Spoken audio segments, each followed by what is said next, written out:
बात है, एक बार गुरु अपने आश्रम में शिष्यों को प्रवचन दे रहे थे। वो उन्हें बुद्धि की महत्वता के बारे में समझा रहे थे। वो कह रहे थे कि जो मनुष्य बुद्धिमान होता है वो जीवन में कभी भी नहीं हारता है। वो हर परिस्थिति का डटकर सामना करता है। उसे कठिन से कठिन परिस्थिति भी विचलित नहीं कर सकती है। वहीं एक मूर्ख व्यक्ति जो होता है वो थोड़ी सी कठिन परिस्थिति आने पर भी विचलित हो जाता है और हार मान बैठता है। मूर्ख व्यक्ति को यह संसार और ज्यादा मूर्ख बनाता है, उनका खूब फायदा उठाता है। वही बुद्धिमान व्यक्ति किसी के झांसे में नहीं आते हैं, लोग उनका आसानी से फायदा नहीं उठा सकते। इसीलिए आप सभी को बुद्धिमान व्यक्ति जरूर बनना चाहिए, क्योंकि यह संसार बहुत नीच है, बहुत मतलबी है। ये बुद्धिहीन व्यक्तियों को जीने नहीं देता।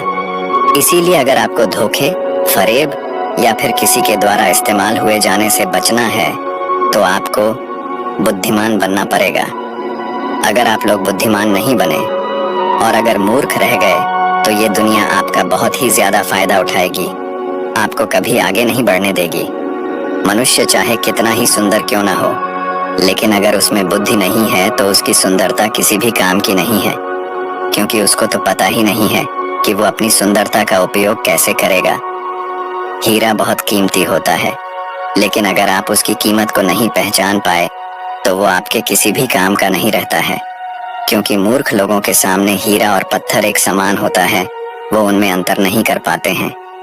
लेकिन एक बुद्धिमान व्यक्ति भली प्रकार से समझता है कि हीरे की और पत्थर की कीमत में क्या अंतर है।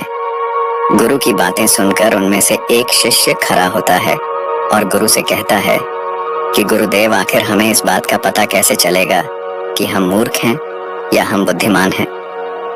शिष्य की बात सुनकर गुरु मुस्कुराते हैं और उसे कहते हैं कि बेटा, आज मैं तुम्हें बुद्धिमान लोगों के 12 लक्षणों के बारे में बता रहा हूँ। अगर यह लक्षण हमारे भीतर है तो तुम एक बुद्धिमान व्यक्ति हो, और अगर यह लक्षण तुम्हारे अंदर नहीं है तो इन्हें अपनाकर तुम बुद्धिमान व्यक्ति बन सकते हो। फिर गुरु उन्हें पहला लक्षण बताते हुए कहते हैं कि बुद्धिमान व्यक्ति हमेशा कुछ न कुछ नया सीखते रहते हैं, क्योंकि कोई भी अपनी माँ के गर्भ से सब कुछ सीख कर नहीं आता है। उसे इस संसार में जन्म लेने के बाद ही कुछ न कुछ सीखने को मिलता है, और जो मनुष्य अपने जीवन में सीखता रहता है वो कभी नहीं हारता है, क्योंकि जीवन में सीखी गई कोई भी चीज बेकार नहीं जाती है। हर चीज का अपना एक अलग महत्व है।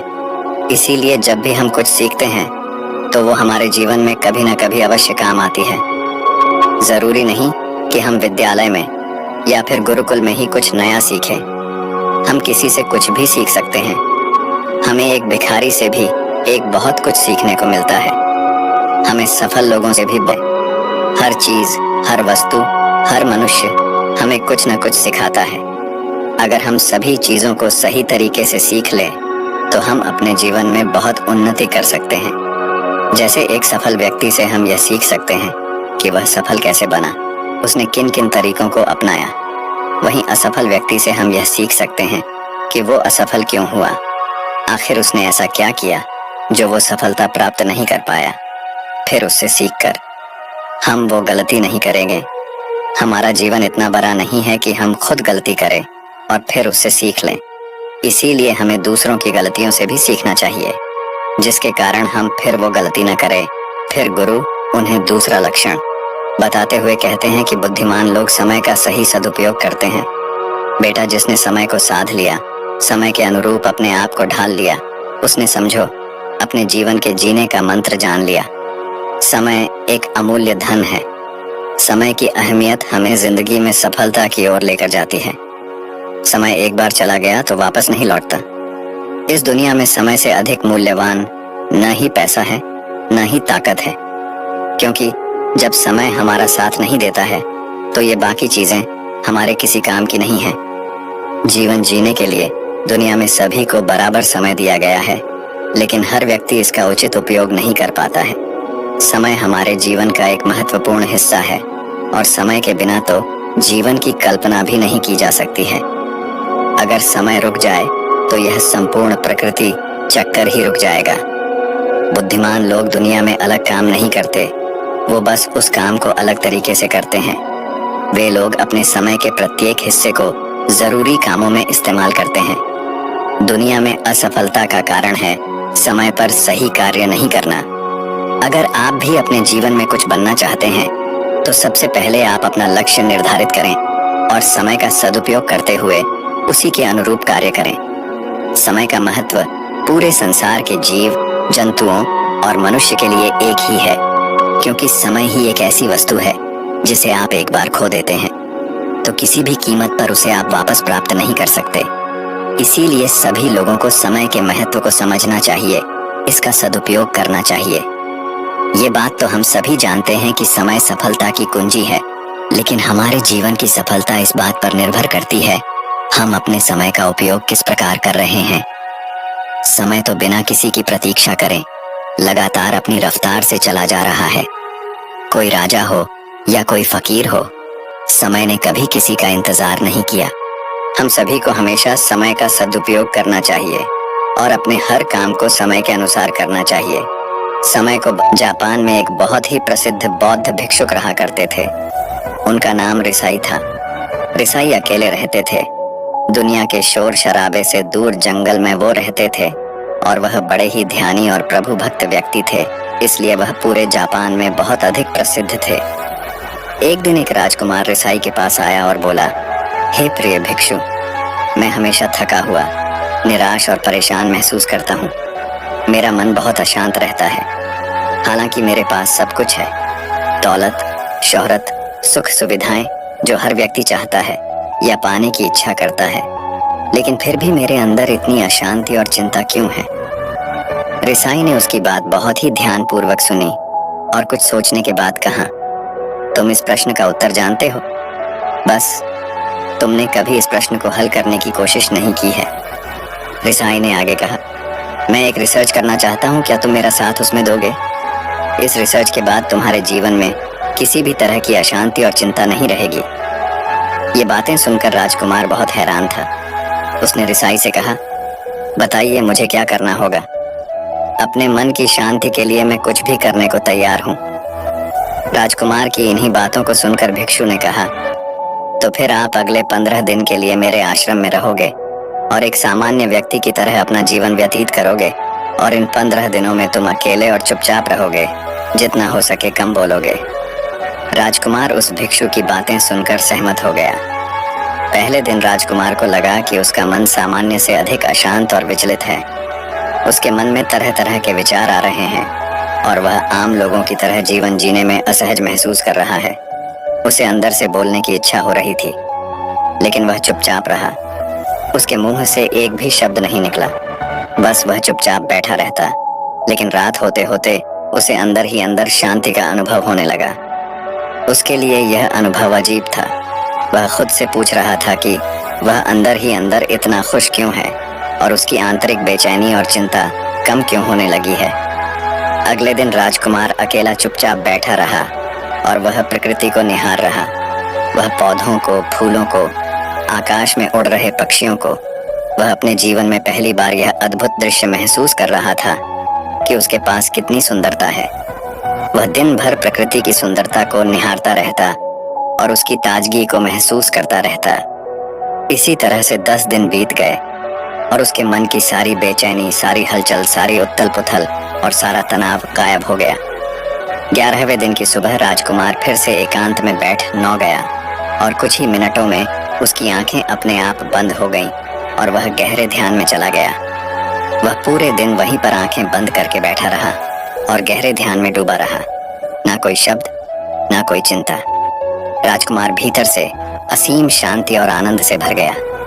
राजकुमार अपने बाकी के 4 दिन इसी तरह गहरे ध्यान में व्यतीत करने के बाद 15 दिन बाद रिसाई के सामने प्रस्तुत हुआ और रिसाई को प्रणाम करके बोला, प्रिय भिक्षु, मुझे उत्तर मिल न गया कि मेरे मन में इतनी उथल पुथल और चिंता क्यों थी। मैं जान गया कि मेरा मन इतना अशांत और विचलित क्यों था। रिसाई मुस्कुराते हुए पूछा, बताओ क्या उत्तर मिला तुम्हें? राजकुमार ने कहा, मैं आवश्यकता से अधिक बातें करता था। मैं किसी पर भी अपने शब्द और ऊर्जा व्यर्थ करता था। मैं दिन भर अपने लोगों से फालतू की बातें करता रहता और फिर उन्हीं के बारे में अकेले में सोचता रहता और ज्यादातर समय नकारात्मक ही सोचता रहता। इस तरह मैं बस अपना समय बर्बाद कर रहा था। ज्यादा बोलने और नकारात्मक सोचने की वजह से मेरा मन अशांत और बेचैन हो नौ गया था, और इसी वजह से मैं किसी भी काम को ठीक से नहीं कर पा रहा था, जिसकी वजह से मैं हर काम में असफल होने लगा। और फिर इन्हीं लगातार मिलने वाली असफलताओं की वजह से ही मैं और भी उदास और चिड़चिड़ा हो गया। इन्हीं सभी चीजों की वजह से मेरा जीवन नष्ट हो रहा था। लेकिन यहाँ पर बिताए हुए 15 दिन मेरे लिए पूरी तरह से अलग थे। मुझे कुछ अलग ही एहसास यहाँ पर हो रहा था। अब मुझे ऐसा लग रहा है मैं अपना जीवन पूरी तरह से जी रहा हूँ, लेकिन इससे पहले मैं अपना जीवन गलत तरीके से जी रहा था। और मैंने यह भी सीखा कि हमें सिर्फ ध्यान करने की जरूरत नहीं है। ध्यान अपने आप होता है जब हम इस शांत और मौन होते हैं। ध्यान के पिछले कुछ दिनों के दौरान मैंने जो पहली चीज सीखी वह यह है कि मनुष्य के जीवन के सबसे महत्वपूर्ण घटना स्वयं को जानना है। यह सुनकर रिसाई ने कहा, सिर्फ तुम ही नहीं, दुनिया में ज्यादातर लोग जरूरत से ज्यादा बोलते हैं। आज भी लोग ज्यादातर समय केवल एक दूसरे को नीचा दिखाने के लिए ही बोलते हैं। कुछ लोग ना चाहते हुए भी बातें करते हैं और अपना जीवन बर्बाद कर लेते हैं। रिसाई ने राजकुमार को चुप रहने का महत्व समझाते हुए कहा, एक बार गौतम बुद्ध से उनके शिष्यों ने पूछा, प्रिय बुद्ध, आप ज्यादातर समय चुप क्यों रहते हैं? बुद्ध ने कहा, क्योंकि चुप रहने से व्यक्ति अंदर से अनंत शांति की गहराइयों में होता हूँ। मौन अपने भीतर उतरने की पहली सीढ़ी है। मौन के बिना स्वयं को जानना असंभव है। स्वयं को जानने और समझने का पहला नियम है कि मौन हो जाओ। उतना ही बोलो जितना अत्यंत आवश्यक हो। बेफिजूल की बातें करना छोड़ दो। तुम अचानक पाओगे कि 90% से भी ज्यादातर लोग व्यर्थ ही ज्यादा बोलकर अपना समय बर्बाद कर रहे हैं। ना बोलने का कोई भी नुकसान नहीं है, लेकिन यदि आप ज्यादा बोलते हैं तो आप अत्यधिक गलती कर देते हैं। अगर व्यक्ति कम बोलना शुरू कर दे दो, दुनिया की 90% मुसीबतें कम हो जाएंगी, झगड़े फसाद कम हो जाएंगे, उपद्रव कम हो जाएंगे, अदालतें कम हो जाएंगी। अगर लोग थोड़ा चुप रहना सीख लिए, संसार की बहुत सारी समस्याएं हैं, बहुत सारा उपद्रव सिर्फ बोलने से पैदा होते हैं। सारी बात मौन सीखने की है। जब तुम नहीं बोलते तब तुम एकांत में अकेले हो गए। भरे बाजार में भीड़ में खड़े हो नहीं बोलते, हिमालय के शिखर में पहुंच गए। जिसने मौन की कला जान ली वो भीड़ में भी अकेले होने की कला जान लेता है। वो अपने भीतर ही डुबकी लगाने लगता है। एकांत में तो आदमी स्वर्ग में है। दूसरे की उपस्थिति ही बेचैनी पैदा करती है। पहले तुम्हें चुप रहने की शक्ति को धारण करना होगा। इससे तुम अधिकतर ऊर्जा को बचा लोगे और फिर इस स्थिति में पहुंच जाओगे कि तुम कम बोलने लगोगे। अगर तुम किसी के यहाँ पर जा रहे हो और परेशान हो जाओ तो ऐसे में उचित है कि आंखें बंद कर लो और अपने में खो जाओ। वहां से आपको ताजगी महसूस होगी, क्योंकि तुम्हारे अंदर ही जीवन का वो स्रोत छिपा हुआ है, वह किसी दूसरे में नहीं है। इसके बाद राजकुमार उस रिसाई से पूछते हैं, आखिर कौन हमें अपने अंदर तक लेकर जाएगा? ये बातें सुनकर रिसाई बुद्ध कहते हैं, तुम्हें स्वयं ही अपने अंदर उतरना होगा और वहीं से परम राज्य जीवन का आनंद ले पाओगे। आनंद का यहीं से जन्म हुआ है, यहीं से तुम मौत में डूब जाओगे। यही तुम्हारा सूरज उदय होगा और यहीं से अस्त होगा। इसी प्रकार तुम बार बार डुबकी लगाओ। जब भी तुम डुबकी लगाकर लौटोगे वहां से तुम पाओगे फिर ताजगी भरी जीवन की नई संपदा मिलेगी। इस नई शक्ति के जन्म होने से तुम्हारी थकान गई, उदासी गई, चिंता गई। जैसे कोई स्नान करके लौटता है तो शरीर शीतल हो जाता है, शांत हो जाता है। ऐसे ही जब कोई भीतर से साफ होकर वापस आता है, मौन में स्नान करके लौटता है, तो समस्त अस्तित्व, समस्त व्यक्तित्व शांत और मौन हो जाता है, आनंदित हो जाता है। जब तुम आंतरिक मौन की उस पराकाष्ठा पर पहुंच जाओगे तब तुम पाओगे कि बोलने से भी तुम्हारा मौन खंडित नहीं होता, वो बना ही रहता है। उसकी एक अंतर्धारा लगातार तुम्हारे भीतर बहती रहती है। तुम बोलते तो हो, तुम शब्द का उपयोग भी करते हो, लेकिन वो तुम्हारे मौन को खंडित नहीं कर पाती। एक बार गहरे मौन में स्थिर हो जाओ, फिर तुम्हारी वाणी में भी मिठास आ जाएगी। तुम्हारा बोलना संगीतपूर्ण होगा, तुम्हारा बोलना सत्य होगा। तुम बोलोगे तो दूसरों पर भी शीतलता छा जाएगी। जैसे ही तुम अंदर से चुप होते हो, तुम इतने शक्तिशाली होने लगते हो कि समाज की निर्भरता तुम छोड़ने लगते हो और तुम्हारे जीवन में एक मस्ती आती है जो केवल दीवानों के जीवन में होती है। तुम्हारे चेहरे पर एक नई रौनक आ जाती है, तुम्हारी आंखें किसी अमृत के समान हो जाती हैं और तुम अनंत शांति के समुद्र में डूबने लगते हो। इतना कहकर भिक्षु रिझाई ने अपनी बात खत्म की और वो मौन में चले गए। राजकुमार उनका धन्यवाद कर कर अपने महल में चला गया। दोस्तों, आपने भी अनुभव किया होगा कि बहुत ज्यादा बात करने से दिमाग अशांत हो जाता है, जिससे हम अपने दिमाग पर नियंत्रण खो देते हैं और साथ ही अपना ध्यान भी खो देते हैं। जो लोग बहुत ज्यादा बोलते हैं उनके पास किसी एक काम पर ध्यान केंद्रित करने की काबिलियत नहीं होती।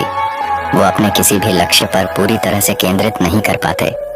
अगर हमारा दिमाग एक जगह केंद्रित नहीं है तो हम जीवन की सच्चाई नहीं समझ पाते और ना ही मनचाही सफलता कभी हासिल कर पाएंगे।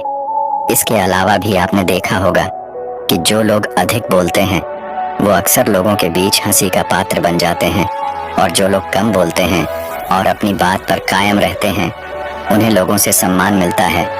लोग उनकी बातों को सुनते हैं और उन पर भरोसा भी करते हैं। जो लोग जरूरत से अधिक बोलते हैं और अपने विचारों के बारे में पक्के नहीं होते, उनका दिमाग स्थिर और विचलित रहता है, शोर से भरा रहता है और एक अशांत दिमाग वाला व्यक्ति जीवन में किसी भी चीज में सफल नहीं हो पाता।